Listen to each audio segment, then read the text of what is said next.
Je m'appelle Michael, j'ai 35 ans, et mon propre frère m'a traité de père célibataire pathétique devant ma fille en larmes et toute notre entreprise. Avant de vous raconter comment, en tant que PDG secret, j'ai annulé son projet de 7 millions de dollars, dites-moi dans les commentaires ci-dessous d'où vous regardez. La fête était censée être une célébration. Ma célébration, techniquement. L'air dans la salle de réception d'Horizon Enterprises était lourd du parfum d'un service de traiteur coûteux, de mini-gâteaux de crabe et de melons enveloppés de prosciutto, et du bourdonnement bas et poli d'une centaine de conversations différentes. Des hommes en costume sur mesure et des femmes en robes élégantes se déplaçaient entre les tables à cocktail, leur rire se mêlant au jazz doux diffusé par des haut-parleurs invisibles. C'était un monde de succès, de pouvoir discret, et pour le moment, j'en étais le centre. L'entreprise célébrait publiquement ma promotion au poste de directeur principal. C'était une fiction nécessaire, un titre sur lequel mon père et moi nous étions mis d'accord avant qu'il ne prenne sa retraite. Cela me permettait de rester sur le terrain, de voir l'entreprise non pas d'un poste de direction détaché, mais de l'intérieur, de comprendre les personnes qui la faisaient réellement fonctionner. Ma fille de 7 ans, Emma, était la seule raison pour laquelle je pouvais tolérer cette mascarade. Elle était tout mon univers, une petite étoile brillante dans une robe de velours bleu marine, ses yeux grands ouverts avec l'excitation pure d'un enfant devant toutes les décorations fantaisistes et la réserve infinie de Shirley Temple. Elle tenait une petite assiette avec un biscuit de la taille de son visage, son sourire rendant chaque poignée de main factice et chaque signe de tête polyvalable. Mes parents, Margaret et Harold, se tenaient à proximité, rayonnant d'une fierté qui semblait à la fois sincère et, comme j'allais bientôt l'apprendre, tragiquement déplacée. Puis je l'ai vu se frayer un chemin à travers la foule comme un requin sentant le sang, mon frère cadet, Nathan. Il se faufilait entre les cadres, une flûte de champagne se balançant dangereusement dans sa main, un rictus tordant déjà ses lèvres. J'ai senti ce nœud familier se serrer au creux de mon estomac, celui qui apparaissait toujours quand Nathan avait bu et ressentait le besoin de faire son numéro. Il s'est arrêté juste devant moi, plantant ses pieds avec un balancement délibéré. Le petit cercle de vice-présidents avec qui je parlais s'est tu, sentant le changement d'atmosphère. Tiens, regarde mon grand frère. La voix de Nathan était un décibel trop forte, bafouillant juste assez pour être odieuse. Le père célibataire qui a réussi. Il fit un geste théâtral avec son verre vers Emma, qui venait de jeter un coup d'œil au son de la voix de son oncle, son biscuit géant à mi-chemin de sa bouche. Regarde-toi, continua-t-il, sa voix dégoulinant d'un mépris si épais qu'il était presque tangible. Même ta femme ne pouvait pas te supporter. Elle a dû s'enfuir avec quelqu'un de mieux. C'est tellement pathétique que tu doives traîner ta gamine partout parce qu'aucune femme ne veut t'aider à élever l'enfant d'une autre. L'air ne s'est pas seulement tu. Il est mort. Le jazz, les bavardages, le cliquetis des verres, tout a disparu, aspiré dans un vide de pur choc. Tous les regards dans cette section de la salle étaient fixés sur nous. J'ai vu le visage d'Emma se décomposer comme si elle avait été frappée. Le biscuit tomba de sa main, atterrissant avec un bruit sourd et inaperçu sur la moquette moelleuse. Un seul sanglot déchirant jaillit de sa petite poitrine. Immédiatement, ma mère s'est précipitée, son visage un masque de panique sociale frénétique, emportant Emma en pleurs dans ses bras. Mon père lança à Nathan un regard de désapprobation tonitruante avant de les suivre alors qu'il la sortait précipitamment de la pièce. Barbara, notre directrice de l'exploitation, et l'une des rares à connaître ma véritable position, fit un demi-pas en avant, la main serrée, prête à intervenir. J'ai levé ma propre main, un geste pour qu'elle se retire. Mes yeux ne quittèrent jamais ceux de Nathan. La fureur à l'intérieur de moi était une fournaise brûlante, un enfer silencieux et hurlant. Mais à l'extérieur, j'étais de glace. Merci pour tes réflexions, Nathan, dis-je, ma voix étrangement calme, presque douce dans le silence retentissant. Profitez bien du reste de la soirée. Je lui tournai le dos et m'éloignai, le laissant là, au milieu d'une mer de regards choqués et détournés. Il a peut-être cru qu'il avait gagné. Il a peut-être cru qu'il avait enfin porté un coup qui me remettrait à ma place. Il n'avait aucune idée de ce qu'il venait de déclencher. Il n'avait pas seulement insulté un frère dans un moment de dépit ivre. Il avait déclaré la guerre à un père, et il l'avait fait au cœur d'un empire qu'il n'avait jamais su que je commandais. Plus tard dans la nuit, la fausse joie de la fête n'était qu'un souvenir lointain et amer. Le seul son dans notre maison calme et méticuleusement entretenue était le tic-tac doux du coucou dans le hall, un coucou qui avait appartenu au père de mon père, et les sanglots étouffés provenant de derrière la porte de la chambre d'Emma. Je l'ai poussée pour la trouver recroquevillée en boule sous sa couette à motif de licorne, ses petites épaules tremblant d'une tristesse qui semblait bien trop grande pour son minuscule corps. Je me suis assis sur le bord de son lit, la faible lumière de sa veilleuse projetant de longues ombres déformées sur les murs, donnant à la chambre rose et joyeuse l'impression d'une cage. Je pouvais sentir les tremblements de ses pleurs à travers le matelas. « Chérie » ai-je murmuré, ma voix basse. J'ai tendu la main et caressé ses cheveux, doux comme de la soie. « Ça va aller. » Chut. Papa est là. Oncle Nathan. Il faisait juste l'idiot. Il ne pensait pas ce qu'il disait. C'était comme un mensonge. Une platitude creuse et inutile. Il pensait chaque mot. Elle s'est retournée lentement, son visage rouge et mouillé de larmes. Ses grands yeux marrons, d'habitude si pleins de vie et de malice, étaient maintenant remplis d'une tristesse profonde et déchirante qu'aucun enfant de 7 ans ne devrait jamais avoir à porter. « Papa » a-t-elle chuchoté, sa voix tremblant, brisée. Avait-il raison? Est-ce de ma faute si maman est partie? La question n'était pas seulement un coup. C'était une détonation. Elle a fait exploser les murs soigneusement construits que j'avais érigés autour de ma propre douleur depuis 5 ans. Mon propre chagrin suite au divorce et à l'abandon d'Olivia était une douleur sourde et chronique que j'avais appris à gérer, une cicatrice que je touchais rarement.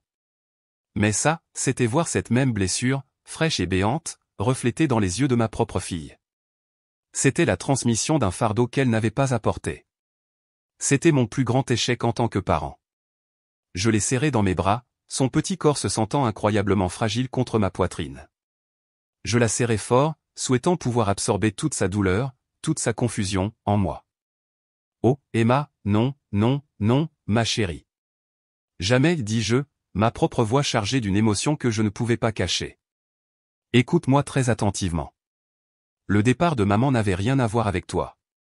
Zéro. Tu es la meilleure chose qui me soit jamais arrivée. La meilleure, la meilleure. C'était à propos d'elle et seulement d'elle. C'était un problème d'adulte qu'elle ne pouvait pas gérer. C'était mon problème à gérer. Ce n'était jamais, jamais le tien. Elle renifla, enfouissant son visage dans le tissu de ma chemise. Mais il a dit, aucune femme ne veut t'aider. Il a dit, tu dois me traîner partout. J'ai fermé les yeux, l'image du visage suffisant et narquois de Nathan clignotant dans mon esprit. La rage que j'avais réprimée à la fête revint en rugissant. Mais cette fois, c'était différent. Elle n'était pas chaude et impulsive. Elle était froide, concentrée et absolue. Il n'avait pas seulement attaqué ma fierté. Il avait attaqué le sentiment de sécurité de ma fille, sa place même dans le monde. Il avait pris la peur la plus profonde d'un enfant dont la mère était partie, la peur d'être indésirable, d'être un fardeau, et il l'avait tordue en une arme. Emma, regarde-moi, dis-je, relevant doucement son menton pour que ses yeux remplis de larmes rencontrent les miens. Tout d'abord, je ne te traîne nulle part. Je t'emmène avec moi parce que je veux que tu sois avec moi partout, toujours. Tu n'es pas un fardeau. Tu es ma raison d'être. J'ai pris une inspiration, choisissant mes prochains mots avec soin. Et deuxièmement, je n'ai besoin de l'aide de personne d'autre. Je t'ai toi, et tu m'as moi. Nous sommes une équipe, l'équipe Harrison, et nous sommes la meilleure équipe du monde entier. Nous n'avons besoin de personne d'autre pour nous compléter, jamais. Tu me comprends? Elle me regarda, une lueur de son ancienne lumière revenant dans ses yeux alors qu'elle traitait mes mots. Elle hocha la tête lentement. L'équipe Harrison chuchota-t-elle, comme si elle essayait le nom pour voir s'il lui allait. C'est vrai, dis-je, esquissant un petit sourire. Je la tins dans mes bras jusqu'à ce que ses respirations saccadées s'égalisent, et elle finit par s'endormir d'un sommeil agité, sa joue tachée de larmes pressée contre mon épaule. Je ne bougeais pas. Je suis resté assis là dans l'obscurité pendant ce qui m'a semblé des heures, le poids de son petit corps une encre réconfortante dans une mer de fureur. Il avait franchi une limite qu'il ne savait même pas qu'elle existait. Il ne s'agissait plus d'une insulte d'ivrogne lors d'une fête. Il s'agissait de protéger le caractère sacré du cœur de mon enfant. Et pour cela, il n'y avait aucun prix que je ne paierais pas, aucune conséquence que je n'appliquerais. Mon esprit, incapable de se reposer, revint à un après-midi d'automne frais il y a quelques années, une promenade que j'avais faite avec mon père peu après qu'il ait annoncé sa retraite au conseil d'administration. Horizon Enterprises était son héritage, l'œuvre de sa vie, construite à partir de rien avec de la sueur, de l'intégrité et un sens des affaires incroyable. C'était un titan de l'industrie, un nom qui inspirait le respect dans des salles que je n'avais pas encore franchies. Mais pour moi, il était juste papa. Nous empruntions le chemin familier le long du lac près de la maison de mes parents, les feuilles tombaient un tapis de rouge et d'or craquant sous nos pieds. Il venait d'informer le conseil d'administration que moi, son seul fils à ses yeux qui en était capable, serait son successeur choisi. Mais il avait une condition qui m'avait surpris à l'époque. Michael, avait-il dit, sa voix portant la même autorité tranquille qui pouvait commander une salle de conseil d'administration de 50 personnes. Le conseil d'administration est au courant. L'équipe de direction est au courant. Mais pendant un certain temps, 1 an, peut-être 2, personne d'autre ne devrait l'être. Je veux que tu travailles sous le nom de jeune fille de ta mère, Kent, que tu occupes un poste de directeur. Je ne veux pas que tu hérites de leur respect, fils. Je veux que tu le gagnes. Je m'arrêtai, confus. Papa, pourquoi? Je travaille chez Horizon depuis près de 10 ans. Ils me connaissent. Ils connaissent mon travail. Il s'arrêta avec moi et se tourna, son regard sérieux, ses yeux se plissant au coin comme il le faisait toujours lorsqu'il était sur le point de donner une leçon. Ils te connaissent comme mon fils, corrigea-t-il doucement. Ils ne te connaissent pas comme leur chef. Il y a une différence. Je veux que tu arpentes les étages, que tu t'assoies au fond des réunions, que tu écoutes les murmures dans la salle de pause. Je veux que tu vois l'entreprise de bas en haut, pas de haut en bas. Vois qui sont les vrais joueurs quand le fils du patron n'est pas dans la pièce. Vois qui est loyal, qui est ambitieux, qui se contente de se laisser porter. Un titre te donne de l'autorité, Michael, mais la compréhension te donne du pouvoir. Le vrai pouvoir. Il posa une main lourde sur mon épaule, un geste qui était à la fois ancré et pesant. Cette entreprise est plus que de simples bilans et marges bénéficiaires. C'est 300 employés. C'est 300 familles. Ce sont des hypothèques, des fonds d'études et des retraites. C'est une responsabilité. Avant de prendre ma chaise, je dois savoir que tu ressens le poids des leurs. Ne te contente pas d'être le patron. Sois leur chef. À l'époque, je l'avais compris comme une dernière leçon de commerce brillante, un test du maître. Ce soir, assis dans l'obscurité, tenant ma fille endormie, j'ai enfin compris sa véritable profondeur. Mon père ne m'avait pas seulement lancé un défi. Il m'avait fait un cadeau, une cape d'invisibilité. Il m'avait donné la capacité de voir les gens pour ce qu'ils étaient vraiment quand ils pensaient que personne d'important ne les regardait. Et j'avais vu mon frère dans son moment le plus sincère, alimenté par l'alcool et le ressentiment. J'avais vu le vrai homme. Mon père voulait que je voie qui était loyal et qui était ambitieux. Il n'aurait jamais pu imaginer que l'ambition la plus toxique, la déloyauté la plus profonde, viendrait de sa propre famille, de son autre fils. Le poids de son héritage était plus lourd que jamais, non seulement en tant qu'entreprise à gérer, mais en tant que norme de caractère à maintenir, une norme que Nathan venait de cracher devant toute mon équipe. La semaine suivante au bureau fut un exercice surréaliste de compartimentation. Je me suis jeté dans mon travail avec une concentration singulière et féroce. Dans ma fonction officielle de directeur principal, je démêlais un cauchemar logistique pour un client important du Midwest, un problème qui avait déconcerté 2 autres équipes. J'ai passé des heures en téléconférence, esquissant de nouvelles routes de chaînes d'approvisionnement sur un tableau blanc, mon esprit trouvant un étrange réconfort dans le flux propre et logique des problèmes et des solutions. Barbara, la directrice de l'exploitation, passait occasionnellement à mon bureau, une tasse de café à la main, fermant la porte derrière elle d'un léger déclic. « Je viens prendre de tes nouvelles, Michael, disait-elle, son ton désinvolte étant une performance parfaite pour quiconque pourrait passer devant. Mais ses yeux, perçants et intelligents, posaient une question différente. « Comment tu tiens le coup ? » « Je vais bien, Barbara, répondais-je, ma voix basse. Je me concentre sur la mission. Maintenant, donne-moi une mise à jour. Qu'est-ce qu'on dit dans les couloirs ? Nathan est au sommet, dit-elle, son expression sombre alors qu'elle prenait place. Il raconte à qui veut l'entendre qu'il est sur le point de conclure l'accord technologique mondial. Il agit comme s'il avait déjà été promu. La prime d'un contrat de 7 millions de dollars. Il la dépense déjà dans sa tête. Il pense qu'il est intouchable. Personne n'est intouchable, dis-je, les mots ayant un goût de métal dans ma bouche. Surveille ses notes de frais pour ce projet. Je veux voir tous les déjeuners, tous les voyages. C'est déjà fait, dit-elle avec un sourire sinistre. J'ai vu son numéro d'intouchable par moi-même plus tard dans l'après-midi. Je l'ai croisé dans le couloir près du département du marketing. Il tenait la cour avec quelques jeunes chefs de projet, sa voix forte et vantarde, ses mains gesticulant amplement. Il parlait de la nouvelle Tesla qu'il allait acheter, débattant des mérites du modèle S par rapport au modèle X. Il croisa mon regard par-dessus la tête de son public et me fit un sourire narquois, un regard qui était de la pure pitié condescendante. Tu vois, c'est ça le vrai succès. C'est ça le pouvoir. Pas se précipiter à la maison à 17h pour jouer au papa.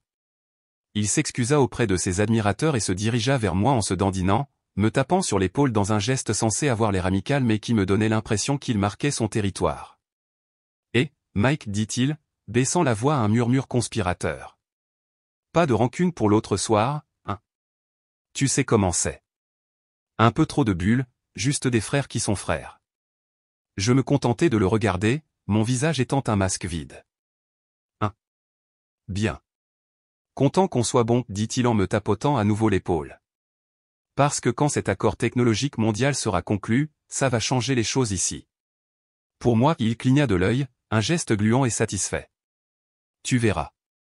Certains d'entre nous sont faits pour les ligues majeures. C'est juste dans le sang, tu sais, dans le sang. La phrase flottait dans l'air entre nous, chargée d'une ironie si profonde qu'elle était presque suffocante. Il n'en avait aucune idée. Il s'éloigna, rejoignant ses flagorneurs, me laissant avec une certitude froide et dure. Il ne me voyait pas seulement comme un rival à surpasser. Il me voyait comme un inférieur, un obstacle à écarter. Et il croyait que son succès était un droit de naissance, une question de génétique. Il était temps, réalisais-je, de lui enseigner une leçon brutale sur la différence entre ce que l'on pense nous être dû et ce que l'on a réellement gagné. Quelques jours plus tard, mon téléphone sonna, affichant le nom de ma mère. Je savais que cet appel allait arriver. Je l'avais redouté.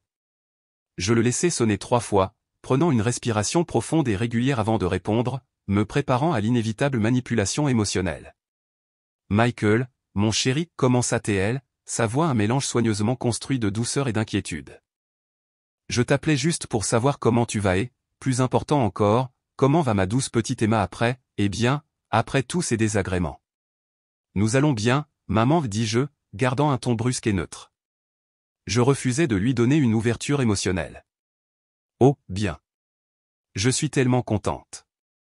Il y eut une pause, l'hésitation calculée que je connaissais depuis toujours. C'était l'élan avant le lancement. Écoute, mon chéri, à propos de ton frère. Je sais qu'il a dépassé les bornes. Terriblement, terriblement dépassé les bornes. Mais tu sais comment il est quand il a bu quelques verres, et il a été sous tellement de pression avec ce grand projet au travail. Il n'est pas lui-même. Les excuses. Elle commençait toujours par les excuses. Pendant 35 ans, j'avais écouté une liste tournante de raisons pour le comportement de Nathan. Il est plus jeune que toi. Il est plus sensible. Il essaie juste de trouver sa voie. Il est passionné. Il ne le pensait pas. C'était une masterclass de permissivité, un scénario qu'elle avait perfectionné au fil des décennies. Il a fait pleurer ma fille, maman, dis-je, ma voix dangereusement égale. Il l'a dit devant mes collègues et toute mon équipe de direction. Il n'y a pas de pression ni d'alcool qui excuse cela. Je sais, dit-elle, et je pouvais entendre le tremblement commencer dans sa voix. C'était l'étape suivante, les larmes destinées à m'attendrir, à me faire culpabiliser de tenir bon. Mais c'est ton frère. La famille est la chose la plus importante, Michael. Tu ne peux pas laisser une chose pareille se mettre entre vous. Il est tellement désolé. Il se sent vraiment mal à ce sujet. Le mensonge était si flagrant qu'il était presque insultant. Vraiment?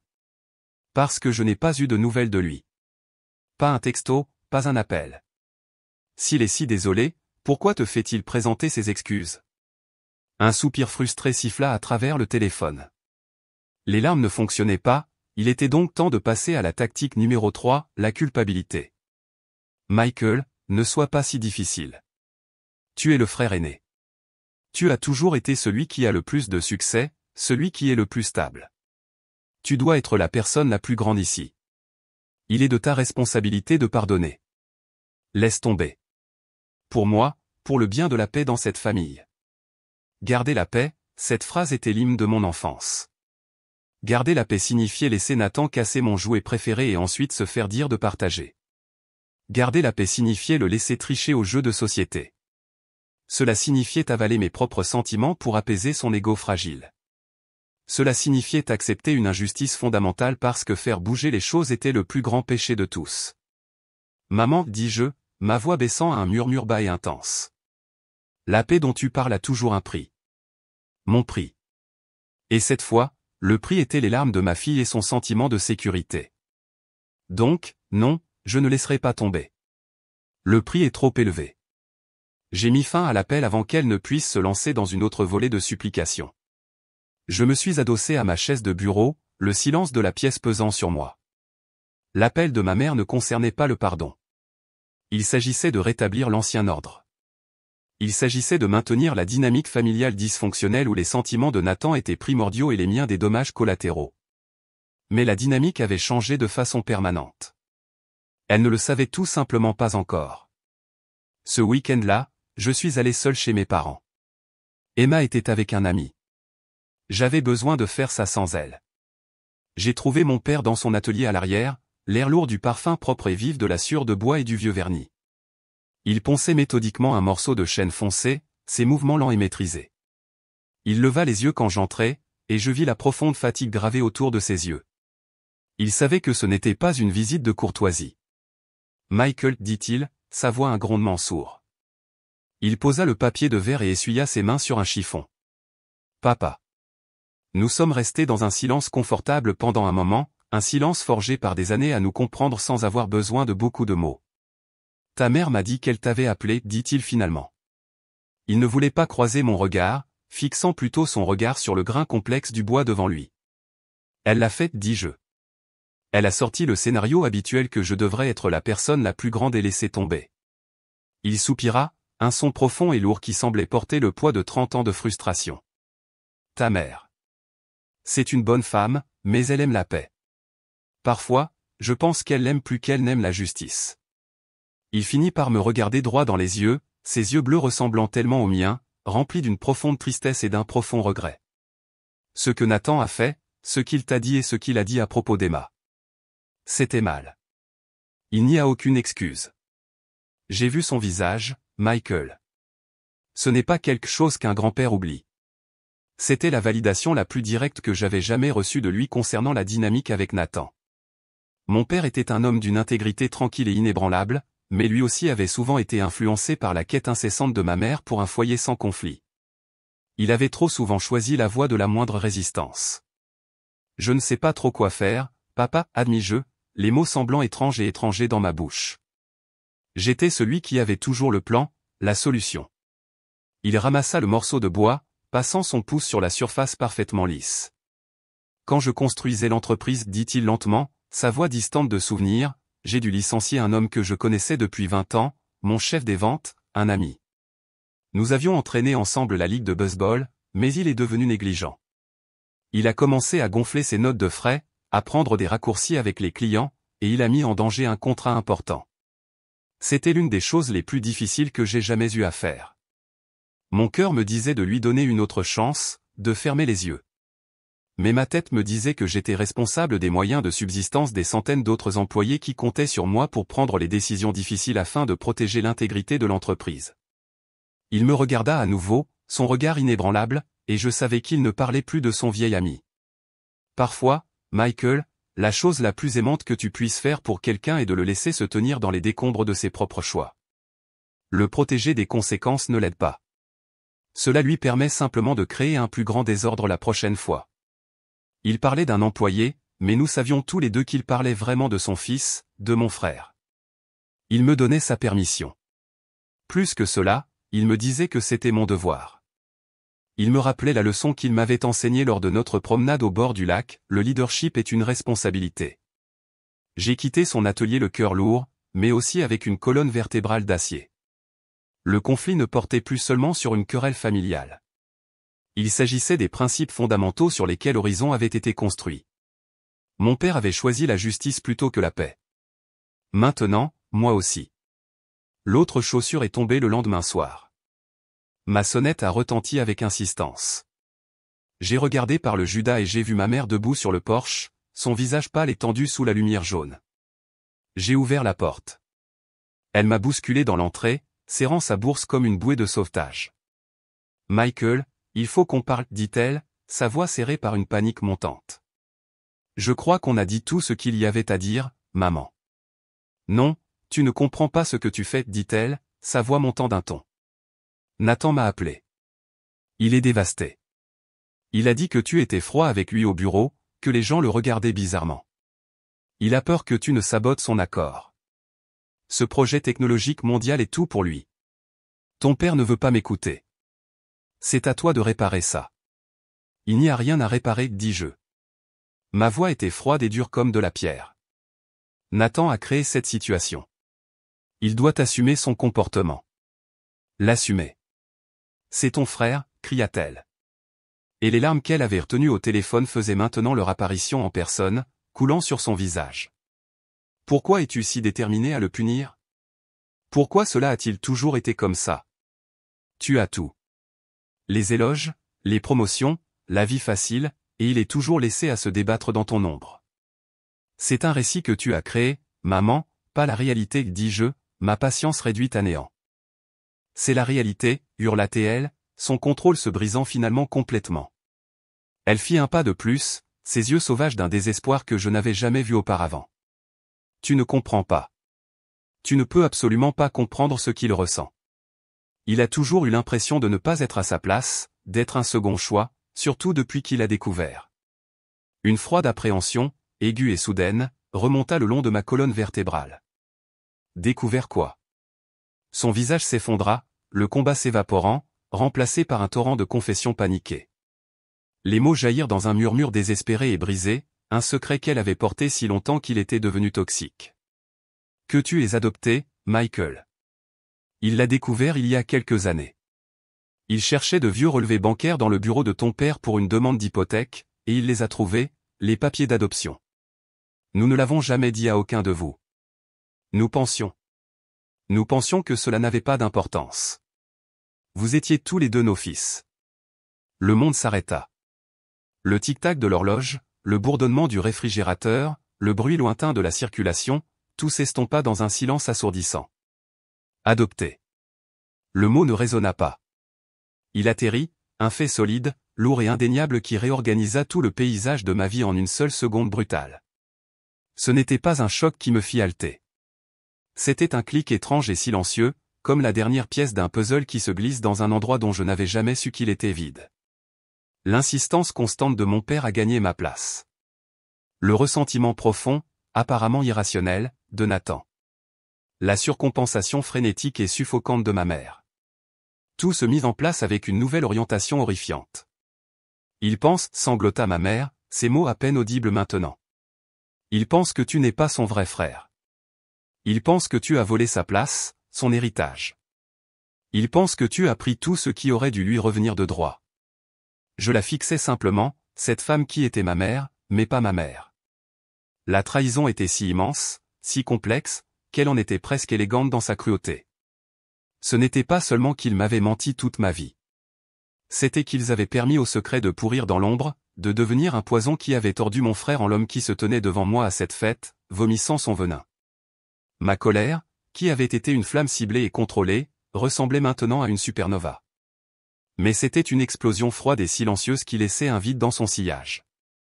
J'ai regardé ma mère, cette femme qui venait de faire exploser toute mon histoire dans un dernier effort pour protéger son fils préféré, et je n'ai ressenti qu'un vide profond et glaçant.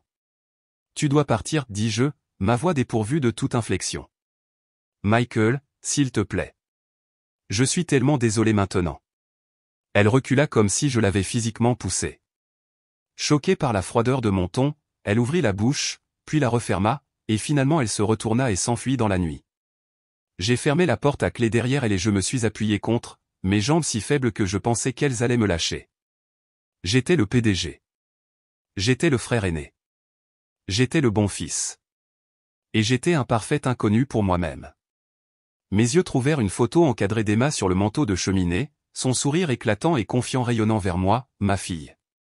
La seule chose dans ma vie qui me paraissait réelle, qui me paraissait vraie. Ma décision n'était plus seulement une décision. C'était un règlement de compte. J'ai sorti mon téléphone et j'ai composé le numéro de mon directeur des opérations. Son numéro était le premier sur ma liste de favoris. Barbara, dis-je, ma voix stable et claire.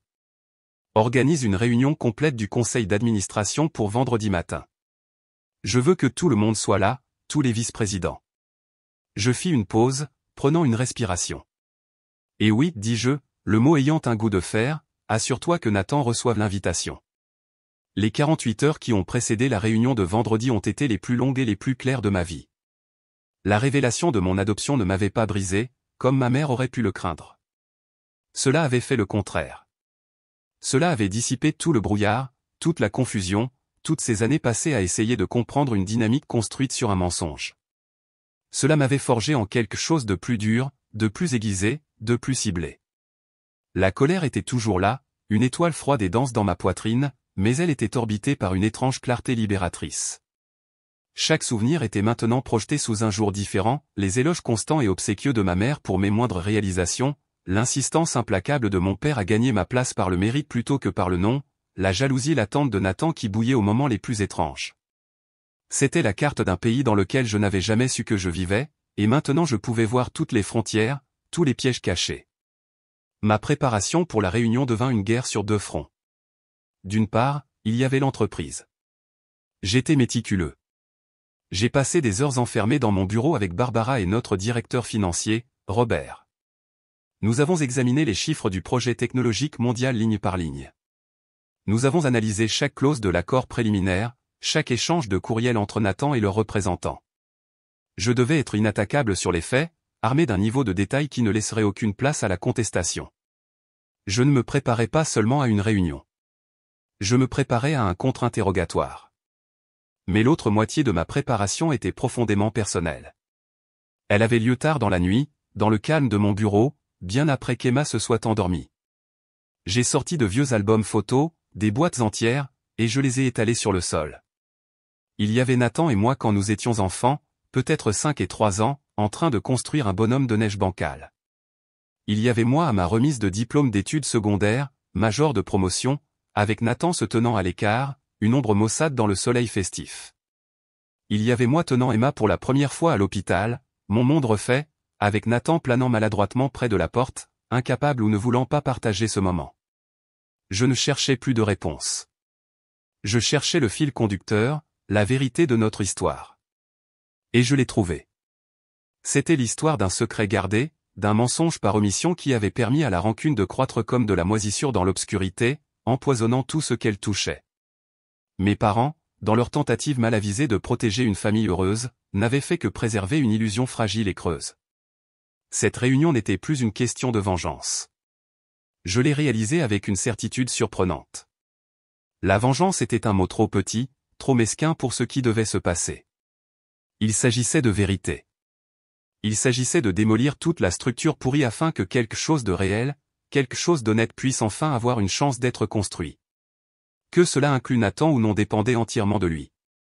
Mon travail était de mettre fin au mensonge, pour l'héritage de mon père, pour ma propre santé mentale, et surtout, pour Emma.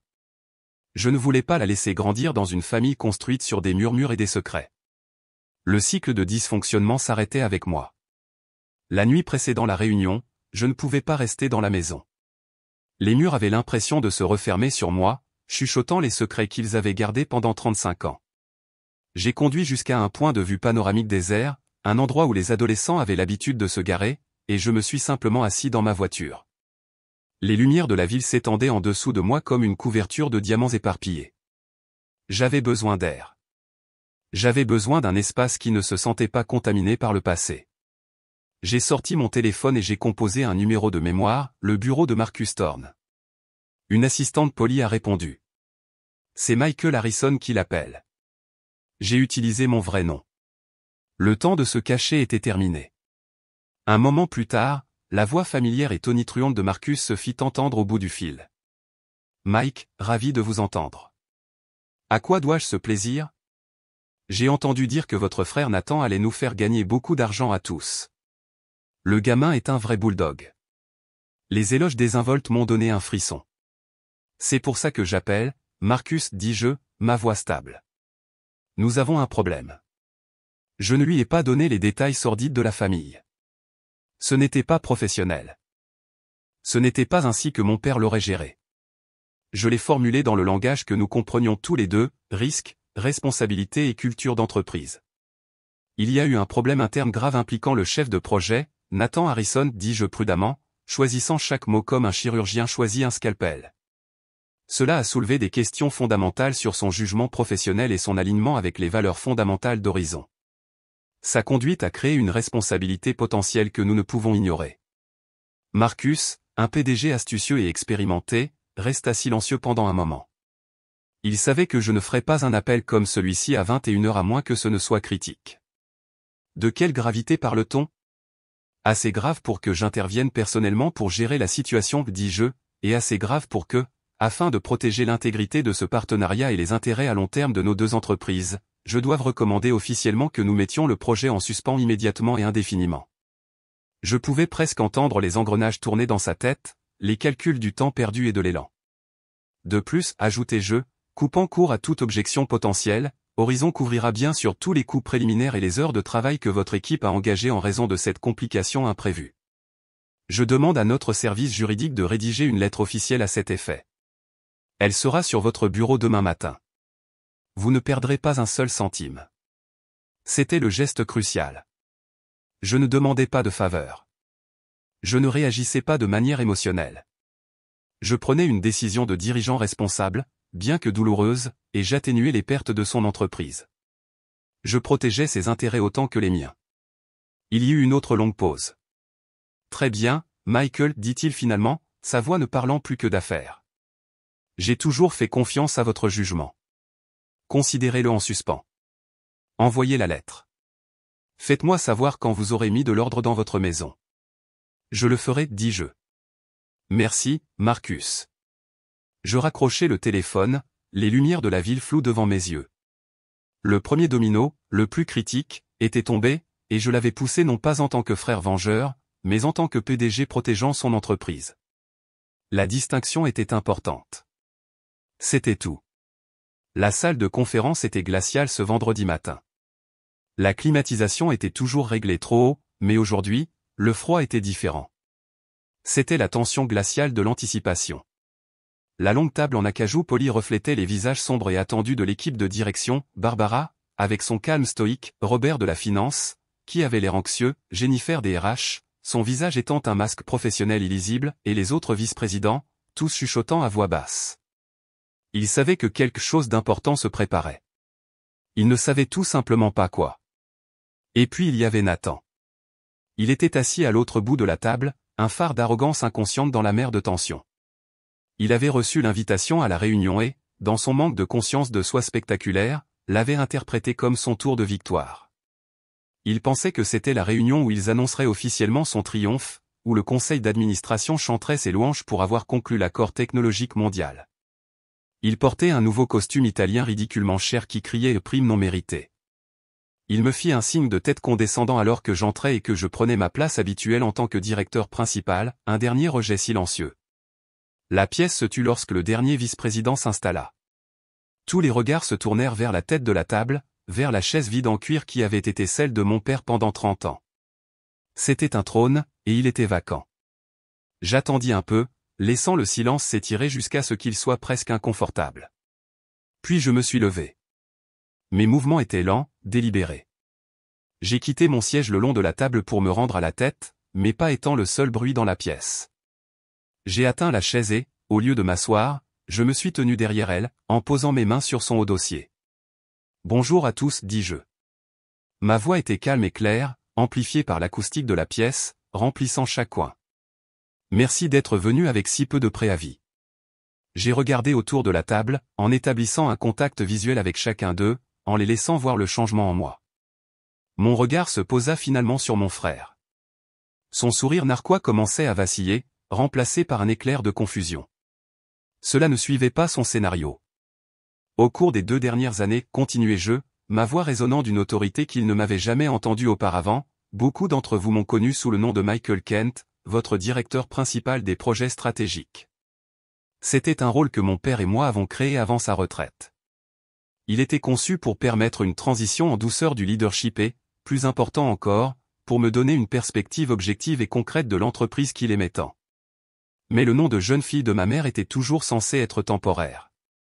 Je fis une pause, laissant le poids de mes mots s'installer, observant la compréhension naissante sur les visages des vice-présidents qui ne faisaient pas partie du cercle restreint. À compter d'aujourd'hui, j'assume officiellement le rôle que mon père me destinait.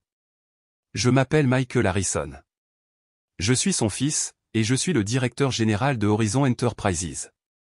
L'effet fut instantané, une inspiration collective et vive, un bruissement de papier, quelques paires d'yeux s'écarquillant sous le choc. Les vice-présidents qui ne savaient pas me regardèrent fixement, leurs expressions passant de la confusion à une soudaine compréhension rétroactive de chaque suggestion discrète et de chaque commentaire perspicace que j'avais pu faire. Mais je ne les regardais pas. Toute mon attention était concentrée sur Nathan.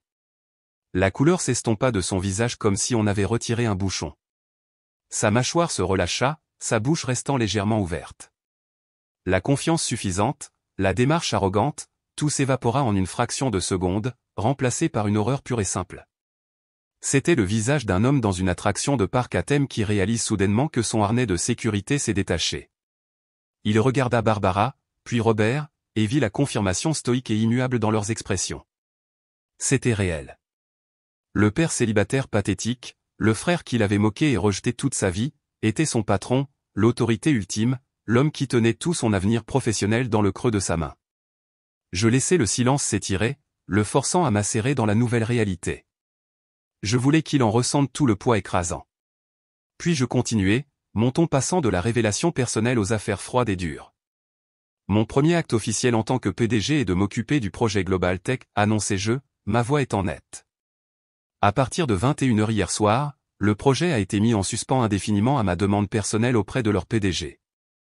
Un murmure parcourut la pièce. Nathan se leva d'un bond, la chaise grinçant bruyamment sur le sol. Quoi? Vous ne pouvez pas faire ça. Nous étions à quelques jours de la signature. C'est un contrat de 7 millions de dollars. C'était mon salaire pour la prochaine décennie. Le lapsus était freudien et révélateur.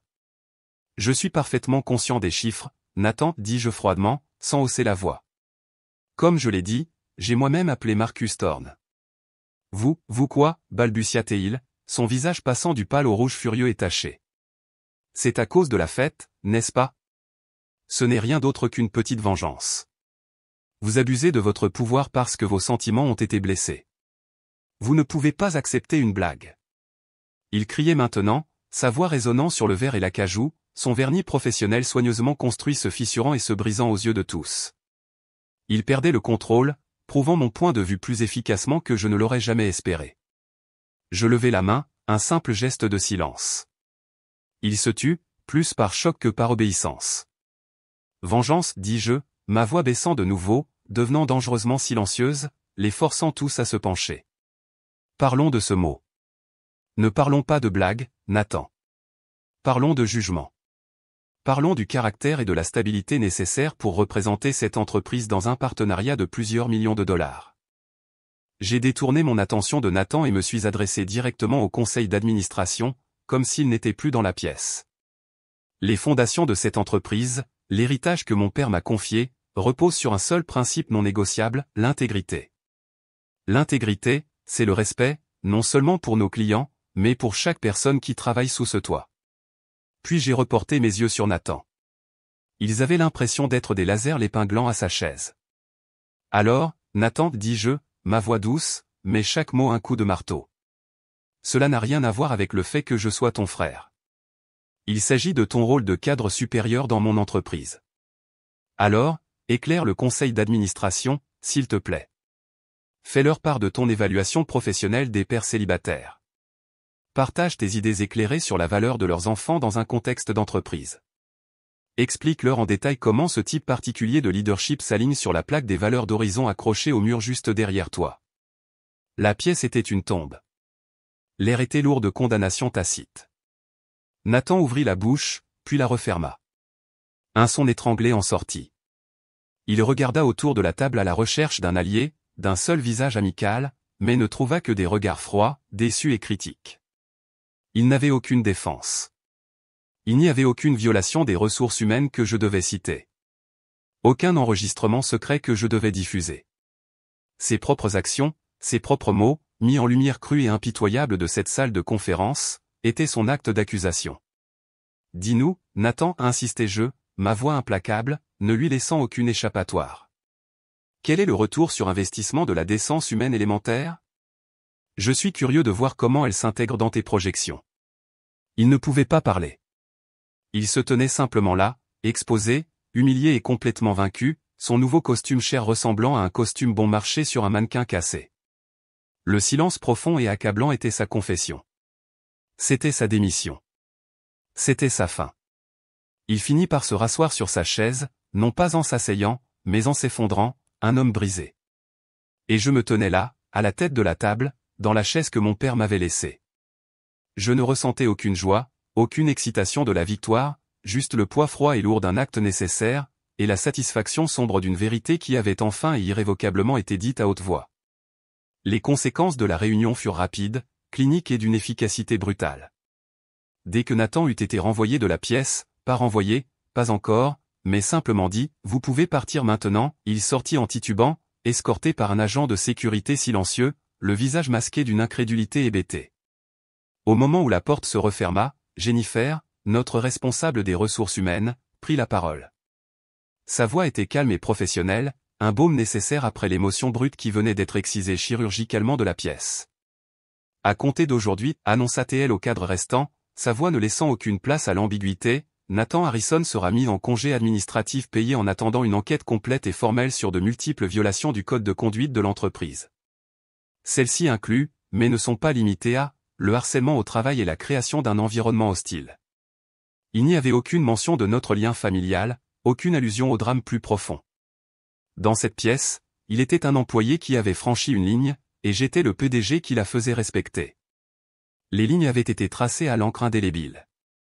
L'ensemble de son portefeuille de projets, y compris tous les documents, communications et actifs liés à l'initiative technologique mondiale, sera immédiatement transféré à Rachel Peters, directrice des opérations, continua Jennifer.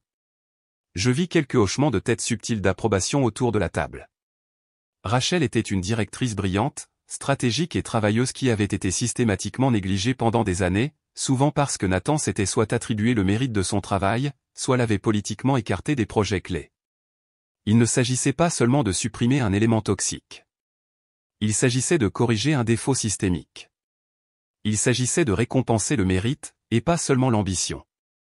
Le conseil d'administration s'attend à ce qu'un plan de transition complet soit sur mon bureau d'ici la fin de la journée. C'est tout, dis-je, ma voix ferme, signalant la fin de la discussion. La réunion était terminée. Alors que les cadres sortaient, leur visage affichant un mélange de crainte, de soulagement et d'une bonne dose de peur, Barbara s'attarda. Elle ferma la porte doucement.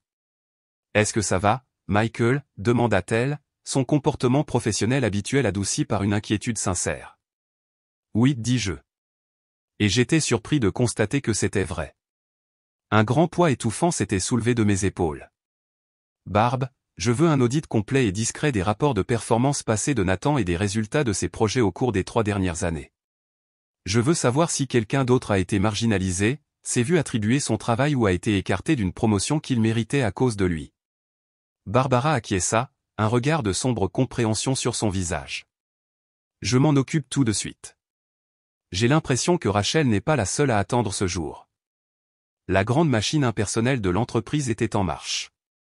Le problème était en cours de traitement.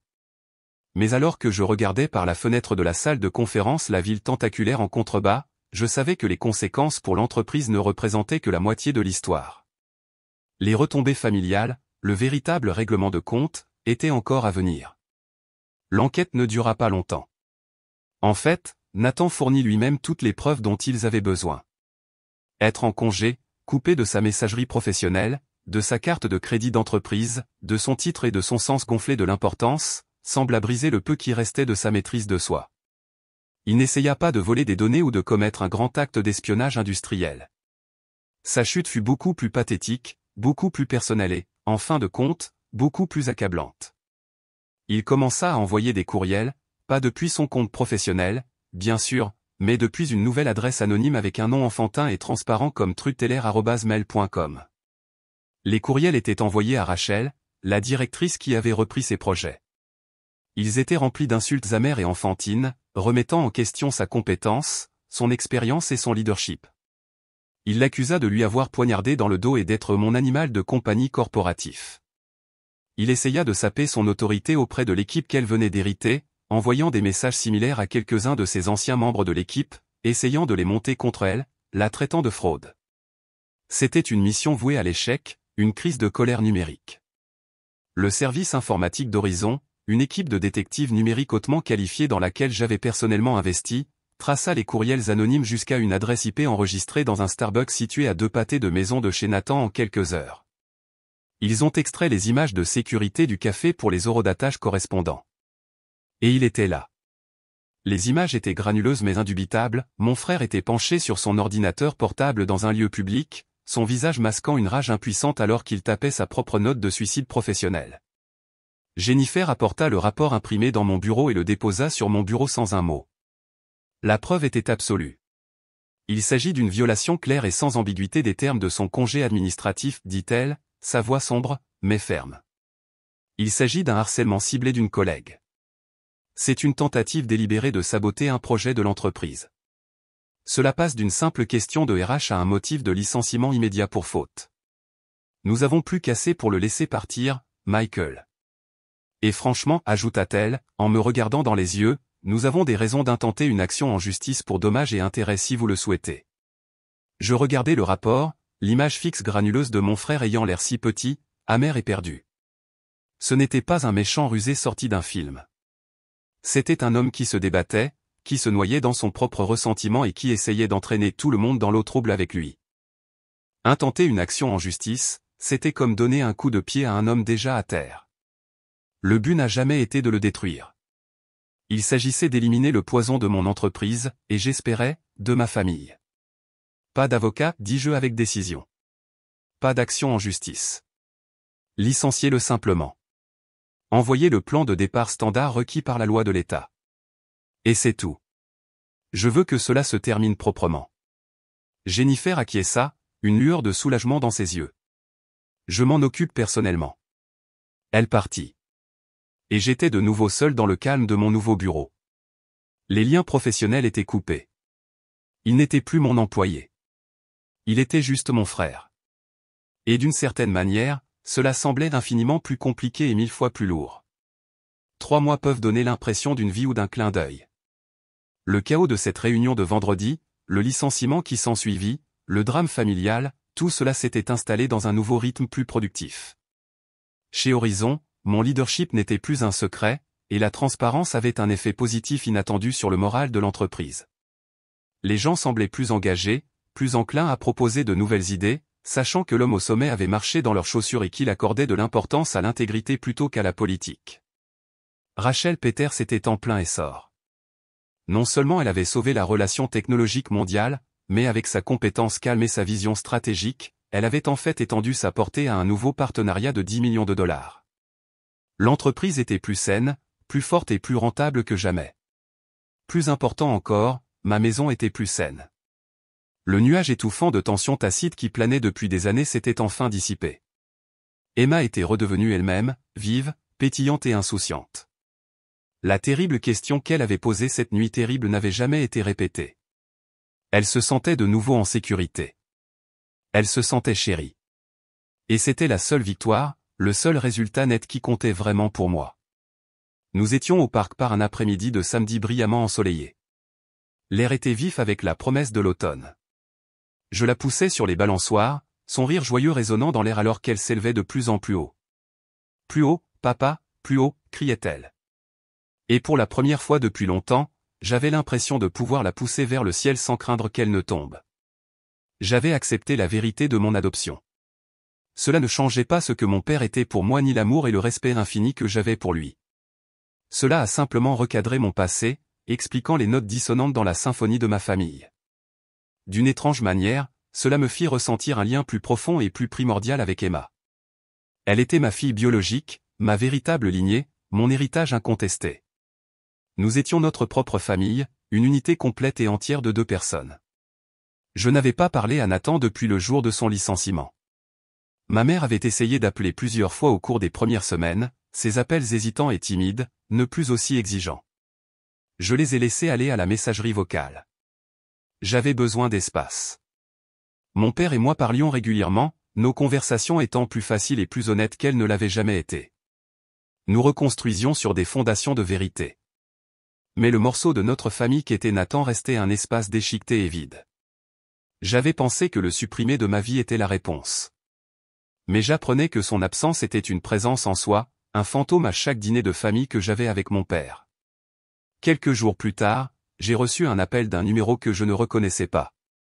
C'était Stéphanie, la femme de Nathan. Sa voix était tendue, mince, comme si elle était étirée à son point de rupture. Michael, dit-elle, et je pouvais entendre l'épuisement dans ce seul mot. Je suis désolé de vous déranger.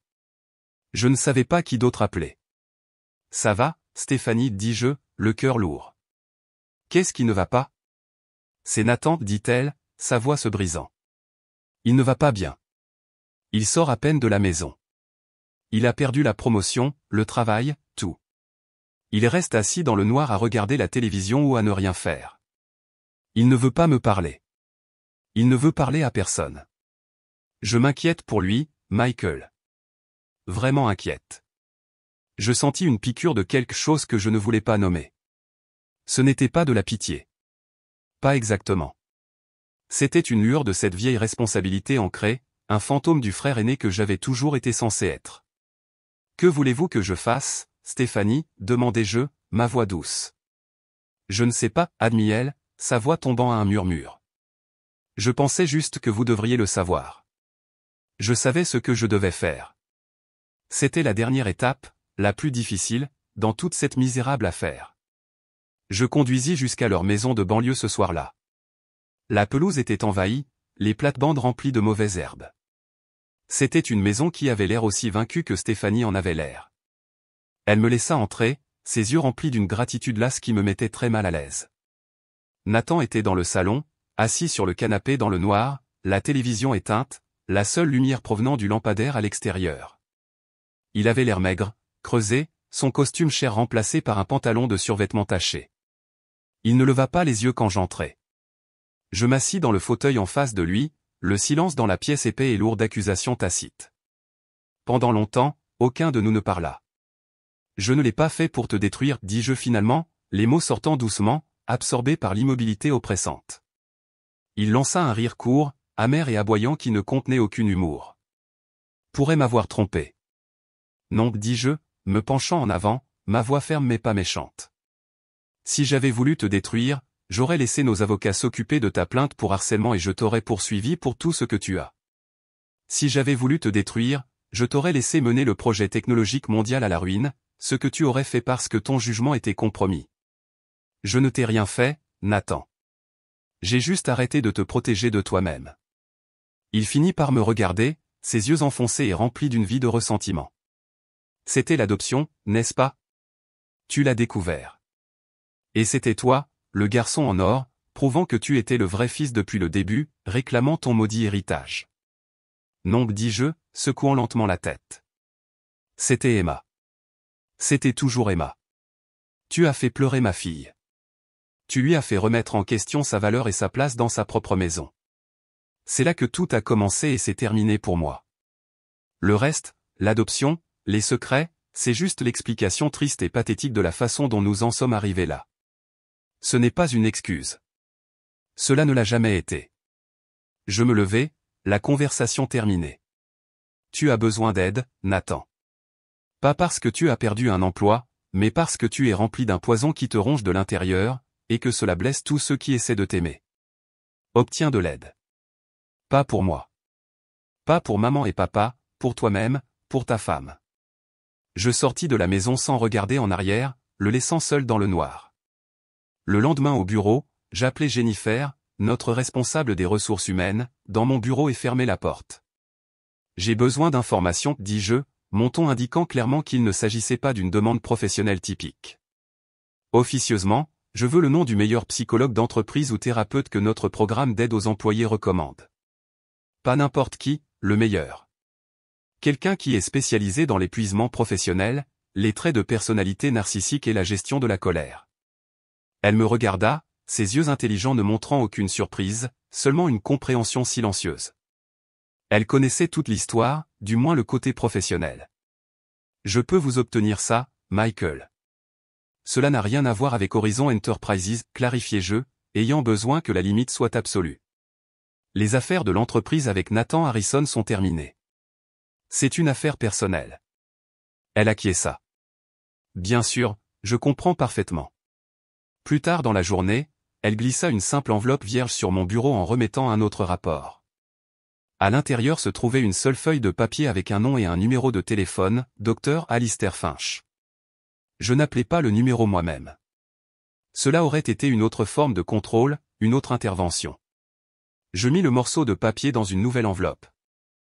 Je n'écrivis pas de note. Je ne proposais pas de payer. Je ne lançais aucun ultimatum. Je l'adressais simplement à Stéphanie. Ce n'était pas une solution. C'était un outil, une bouée de sauvetage potentielle, un chemin hors des ténèbres que je ne pouvais pas l'obliger à emprunter. C'était tout ce que je pouvais faire. Je ne pouvais pas le réparer. Je ne pouvais pas effacer les années d'amertume que le secret de mes parents avait cultivées. Mais je pouvais lui offrir une chance de se réparer lui-même. J'avais enfin, douloureusement, appris la différence entre aider quelqu'un et le conforter dans sa situation. J'avais protégé mon entreprise. J'avais protégé le cœur de ma fille et sa future garde du bonheur. Et maintenant, dans ce petit acte anonyme, j'essayais d'être ce que j'étais censé être depuis le début, un frère. Le reste dépendait de lui. 2 autres mois passèrent. La vie continua comme elle le fait toujours. Les arêtes vives du drame commencèrent à s'adoucir dans la mémoire. Les fêtes approchaient, et un sentiment de paix tranquille et authentique s'était installé dans ma maison. Puis un après-midi, une lettre arriva par la poste. C'était une simple enveloppe blanche adressée à moi d'une écriture qui m'était instantanément, douloureusement familière. Mon cœur fit un bond nerveux et serré. Avec un sentiment d'appréhension, je glissai mon doigt sous le rabat et l'ouvris. À l'intérieur se trouvait une seule feuille de papier ligné arrachée d'un cahier à spirale. La note était courte, l'écriture tremblante. Michael. Je suis dans un programme.